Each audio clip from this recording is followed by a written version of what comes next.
my tour today at Martinborough Vineyards, one of the region's pioneering first 4 wineries. Paul Mason is the latest in a long line of illustrious winemakers to work inside these winery walls and barrel halls. Oh, these vines look amazing. They look like they've seen a thing or two over the years. Yeah, these are the original vineyards, planted in 1979. And they're looking just brilliant. The bunches are tiny though. Is that good or not? Brilliant for us, yeah, we've had a fantastic season. The older vines, they typically produce a lot less than our other vineyards, so less bunches per vine, less berries per vine, but greater concentration because of that. You just got to look how thick the trunk is, just such a big, gnarly old trunk. And there's one of your wines is named after an early woman in wine, Marisa Lee, is that right? Yeah, going back 120 years now to the late 19th century. French woman came to this region, married a local, missed her vineyards of France so much, she planted a vineyard about 30 kilometres north of here. Wow. Her great niece married Derek Milne, who was the founder of Martinborough Vineyard, so there's a lovely family connection there, and we've named our new reserve Pinot after her.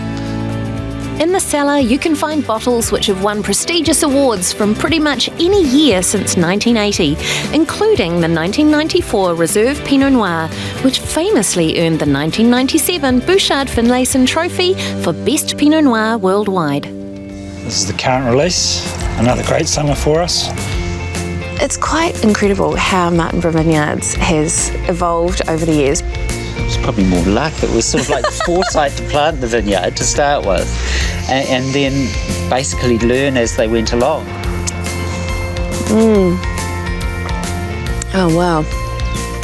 I see what you mean about the concentration of flavour. Lovely depth of flavour, lovely tannins, lovely structure, beautifully seductive aromatics. What do you reckon we'll be sitting here drinking in another 30 years' time? Still Pinot? Oh, I think so, yeah. Most definitely. I say cheers to another 30 years. Cheers. Cheers. Just next door, there's another pioneering story. Jill Cleland's vineyard is called Kiwa, and they used to grow grapes for Martinborough Vineyards when Larry McKenna was the winemaker. But when Larry set out on his own journey, his favourite growers followed him. And now Larry and these growers are the escarpment team. We decided that Larry was the one that made the wine, the good wine, and we would go with him. So what is it like looking at the bunches here on your vines in your backyard and then tasting it? It's beautiful. It must be the most amazing feeling. It's actually, after the grapes are picked, it's almost as if the children have left home. You sort of think, oh, but then you have a glass of this and it all... Well, it's all right because I was getting a bit emotional there for a minute. It's a very smooth wine, what I would class as a romantic wine. And as you sip it, you get a flavour at the front of your mouth, and then as you swallow, the flavour stays in your mouth. Another one of Larry's very first growers is the remarkable Jack McCreanor, who at the flash old age of 90 still takes a keen interest in what Larry's doing on his Pahi Vineyard. How long have you known Larry McKenna? Larry, a long time. He worked for Martinborough Vineyard next door. He was the boss man there. He liked what I was doing, and I admired his courage in the creation of a large vineyard that was his own. Well, how does it make you feel looking at the way Martinborough is now? I'm grateful to have been part of it. That gives me a great deal of pleasure. Do you get to drink much of Larry's wine that he makes from your vineyard? No. You Too expensive. So it's high time we met the man himself. Very good. Excellent. Larry's escarpment philosophy revolves around single vineyard sites, so his Kiwa, Te Rehua, Kupe and Pahi are all picked, fermented and bottled as separate wines. So why the Māori names? Well, we're focusing on Kupe as the founder of New Zealand in Maori mythology, and the eastern boundary of our property is known locally as the Ngāwakara Kupe, or the Three Canoes of Kupe. Gives us a sense of place within our district and as well as within the Wellington region. you've got your vineyard here, Kupe, yes. but there are other people that are growing these single vineyards for you. So who are they? It's Jack McCreanor, Jill Cleland, and Tim Barton. You know what? We've been to see Jack already. Good. Popped in to see him on the way to come and see you. I've got something that he wanted to taste. Very expensive, according to Jack. Oh, good. The Pahi. So, Have a toast to Jack. got a corkscrew? Yes, I do. Why are you still using corks? We have no problem with screw caps. In fact, a lot of our wines go under screw cap. We believe that barrel-aged wines develop more successfully with a certain amount of permeability to oxygen. Love the colour. So this is 2010 vintage. Fantastic year for Pinot in this district. Why? Why was it so fantastic? Cheers. No, I'm not going to cheers until I've tasted it. All right. I need to know if it's up to scratch. Okay. Why was Because it? Jack thinks it's really expensive, but it's bloody worth it. So hold on. Smells good. Spicy, slightly mushroomy.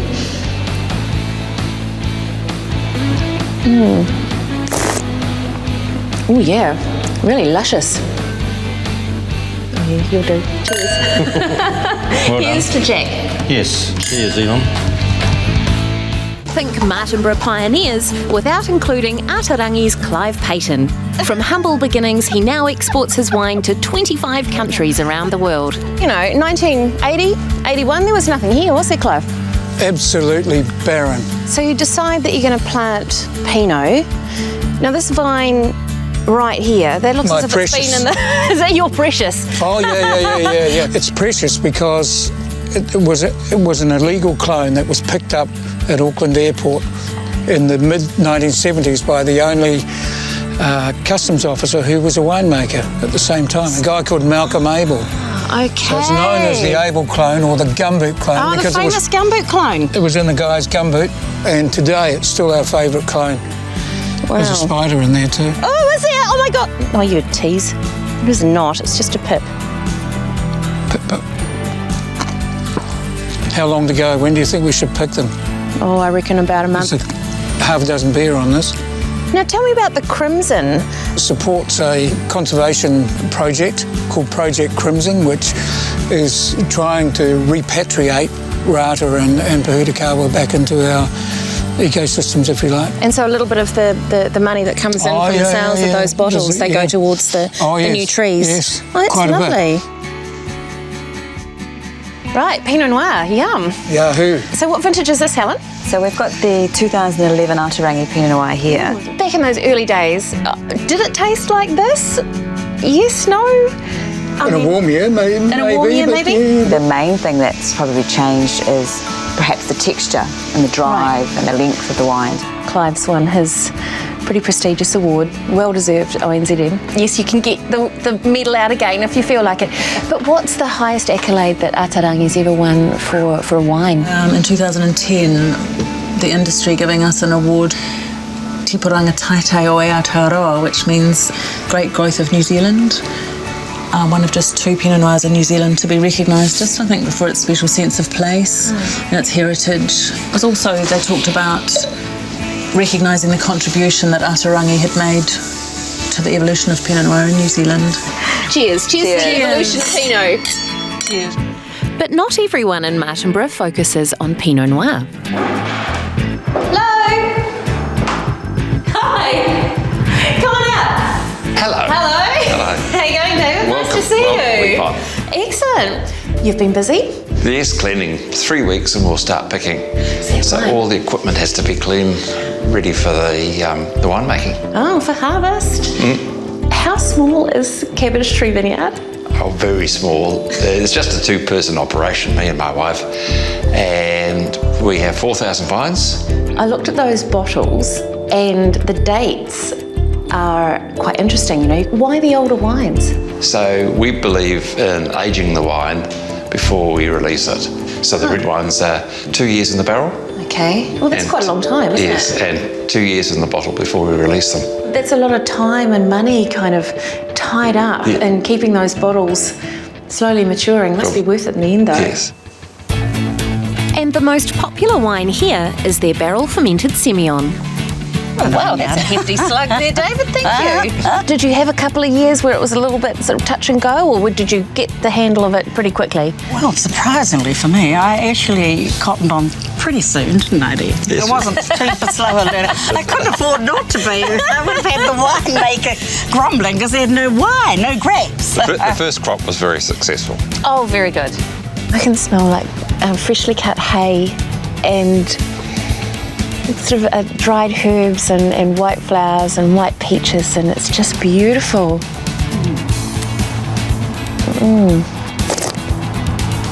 And there's that lovely toasty sort of note running through it. So that's the barrel fermenting that I think brings the flavours out of the wine. It's about having fun. Oh, look, we saw something somewhere that said, in wine there is happiness, fun and enjoyment, or something like that. Cheers to that. Cheers to happiness and fun and something like that. On the other side of town, with vines stretching across the Martinborough River terraces and all the way up this limestone-rich hill, Murdoch James are making the most of their unique terroir. Hi Yvonne. Hi Nicola. How's it going? Good. You know what? This is the very first time I've actually been to a Martinborough vineyard on a hill. It's the only vineyard in Martinborough on a hill, I believe. Steve will know. He comes up and down this hill every single day. To my knowledge, it is the only one. What's the hardest challenge that you've got growing here? I guess getting through the season some years is very, very difficult, particularly in these exposed sites. It's pretty challenging. It's a pretty harsh environment up here sometimes, and wind's blowing sort of 100 knots, as it does quite regularly. But we're frost-free. Right. We don't have to spend money on wind machines. That's always a good thing. In fact, when the frost comes in and everyone in Martinborough is having their coffee in the morning, bemoaning the fact they've been up early, Steve will always say, I would just had to snuggle down under my duvet. Do you? I have been known to say that. Yay, so this is the Syrah. So this is the Syrah. What's interesting is that we're making it very much in a Pinot-like style. So we're really after length of flavour rather than width. It's soft, it's quite plush, and yet there's that lovely, the peppery, spicy violet note that you expect in Syrah, but it's not over the top. It's very kind of smooth, isn't it? Yeah. Well, we hand plunge. We plunge the fruit quite a lot. We hand sort it, and we use a lot of traditional methods. So at the other end of the process, when we're finishing the wine, we love to use some egg whites, and they really soften and smooth the texture of the wine. The free-range chicken farm where Carl gets his eggs, the chicken farmer has separated the young chickens from the mature chickens because young chickens lay an egg with more egg white or albinum, which is what we're after. So there we go. Happy chickens make happy wine. Who would have known? Cheers. Cheers. Te Kairanga sits on the site of the first vines planted in Martinborough 50 years ago, but they've certainly moved into the modern world. So Pinot Noir is quite a big focus here at Te Kairanga. Pinot Noir is the total focus. The total focus. Oh, I like that. Yep. But Would you like to try the John Martin? Oh, John Martin Reserve Pinot Noir. This is something that I keep getting told to try. we do 3 Pinot Noirs. This is a special selection of the best parcels of the vineyard. Oh, far out. There's so much going on in this wine. I'm sort of stuck for words, really. Rich dark fruit. Definitely. And also very deep, savoury, earthy characters combining. So lots of spices. Yeah. It's really interesting. Those characters seem to come very strongly from the Pinot vines we have growing here on the terrace. I want fine, fresh fruit flavours to come through. I think that's very important in the wines we'll be making here. Something with elegance, pleasure, but also enough richness to carry the wine through. So Martinborough's Pinot Noir. Tell me, what does Te Kairanga actually mean? The translation is a place of plentiful food. And so there were traditionally gardens, Maori gardens, around here on the lower levels down below. Okay. And I think that translates really well into good wine, and also the emphasis we have on wine and food together. Te Kairanga is part of a network known as the Wharekauhau Food and Wine Society. In conjunction with the Wharekauhau Country Lodge, which is down on the coast, on the Wairarapa coast here. We love wine, we love food, this is what it's all about. And so nice synergies between the lodge and the wineries. And well, cheers. What a wonderful story. Fantastic. Haythornthwaite Haythornthwaite Vineyard was planted in 2005 by Mark, a wine enthusiast originally hailing from South Africa. This is the Pinot Gris. Lovely cream. And with the help of his wife Susan in the tasting room and Glenn out in the vineyard, they now have some very happy vines in their backyard and some tasty wines under their belt. Pinot Noir to the left of me, Pinot Gris to the right. Glenn, is it quite different managing the Pinot Noir and Pinot Gris? Very different. The Pinot Gris is a lot more vigour. Right. The bunches, we drop half the bunches in the Pinot Gris. So it just grows and grows and grows. If we don't take it off, it ends up as a light, flavourless, watery wine. We've found a four-leaf clover. We've found a bunch which has Pinot Blanc on it and Pinot Gris on the same bunch. That's amazing. I have never seen that before. We also did this exactly the same, finding a Pinot Gris bunch with some Pinot Noir on it. That is amazing. So, Glenn, when you're wandering through the vineyard and you see something like this, do you sort of pick it and put it under your pillow and wish for something? I take it to the tasting room so everyone can visualise it. What other grapes do you grow? We also grow Gewürztraminer. And I love Gewürztraminer. There's only one other vineyard in Martinborough that has persevered with Gewürz. It's our passion. It's the wine we love. So we make a dry Gewürz, an off-dry Gewürz, and then at the other end of the spectrum we do an Auslese or late harvest Gewürz. And then we also do a true dessert wine, which is 100% botrytis. Very temperamental. It's very temperamental. It's quite a tricky one to grow. Very sensitive flower. Yes, the I'm quite a sensitive flower. Well, my name's Chris Buring. I've been in this game a long time. We're contract winemaking we have been doing it for up to 15 different vineyards around the lower half of the North Island. My name's Polly Buring, and this is our 11th vintage coming up. I do all the lab work. I used to be a scientist in a past life. So we've brought the whole team together to try some of the wine, starting with the dry Gewürztraminer, simply called Susan. This is a really, really lovely, really floral Gewürz, isn't it? Beautiful Gewürz, this one. This is my favourite, the dry Gewürz. Chris, what is it about making Gewürztraminer in this style that spins your wheels? It's because it expresses exactly what the fruit's about. How nice to be able to work for, these guys who actually love, how many four different Gewürztraminers. I can't stop talking about it because it's their love and it's mine too, and Polly's. We're all very enthusiastic about Gewürz. Alice, do you like this wine? Yes, I love it, especially the spicy part. For me, it's kind of gentle and also a flower flavour in it. Oh, yeah, it is. I see there's another one on the table. We have an Auslese. This is a 2011, which has got the most gorgeous nose. All right, let's give it a go. Oh my goodness. Is it gorgeous? How's that smell? There's Turkish delight, sweet flower pollen, and there's a honeysuckle and ginger and spice, and it just says, drink a little more of me because I'm so good. What about you, Glenn? Are you a Gewürztraminer fan? I'm not really, to be quite honest. I like the reds. This is a wine that's going to be still drinking beautifully in 2018 and 2019. It's just at the beginning of its life, but it's got the most beautiful flavour for all of that. And it's wonderful having these two glasses in front of me because I can just go cheers to you all. Cheers! Lovely, boom, boom. The hunt for the holy grail of Pinot Noir led German couple Kai Schubert and Marion to Martinborough 15 years ago, and they've never looked back. And here's our Marion's Vineyard Pinot, 2010 vintage. Oh, look at that colour. Wow.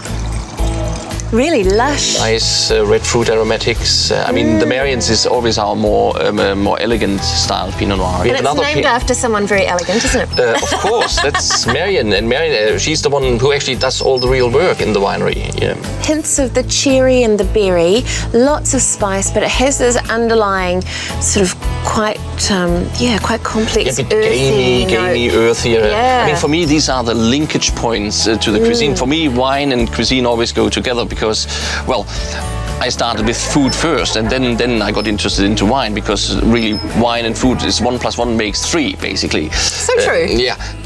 Kai and Marion also have another couple of wines that I'm pretty keen to try.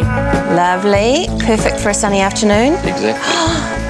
Oh, wow. That's a gorgeous smell. Really tangy and like almost citrusy. The area where I'm from in Germany, it's quite far in the south, pretty close to the Swiss Alps actually. So we have Pinot Noir there, but mostly actually our Pinot Noir goes into this wine style, because most years we do not quite get it quite ripe enough for Pinot Noir. Right. It's a fruit sweetness there, but not from sugar. You know, so you get the sweet fruit aromatics, but it has this really clean finish, refreshing finish, because there's no residual sugar. Syrah. I noticed this in the cellar door. I decided that when I wanted to put it on the table because... Definitely work. Let me open the bottle, because we are very old and traditional and use corks, actually. I would like to just see some more years, you know, what our colleagues say about their experience with screw cap, and then I'm happy to follow, you know. I mean, I would be even happier to follow if Romani Conti, Mutter, Rothschild put screw caps on their bottles. I mean, we export about 95% of our wines, and we are now in 35 countries, and good point, actually.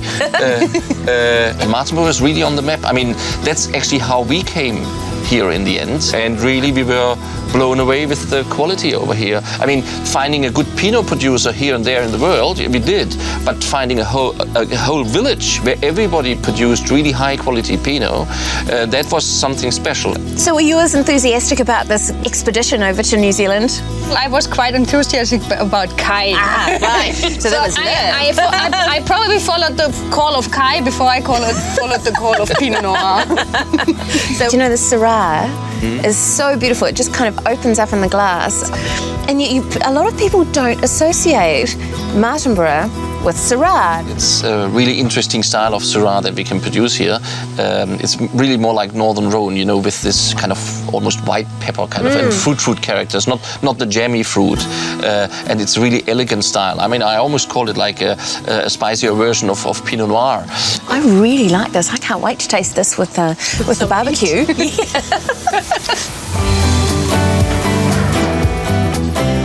There's some lamb. Lamb of leg. Oh, and I like your little buttered mushrooms. Bob, you're the original owner of this plot of land, and you were the one that planted the grapes. How does it feel to sit here now, 14 years later, to see what Kai and Marion have done to the place? I always think that I couldn't have sold it to a better couple. Thank you. Cheers to that, Bob. Thank you. Cheers. Thank you. And to Kai. Salute. Salute. And to you, Marion. Wonderful.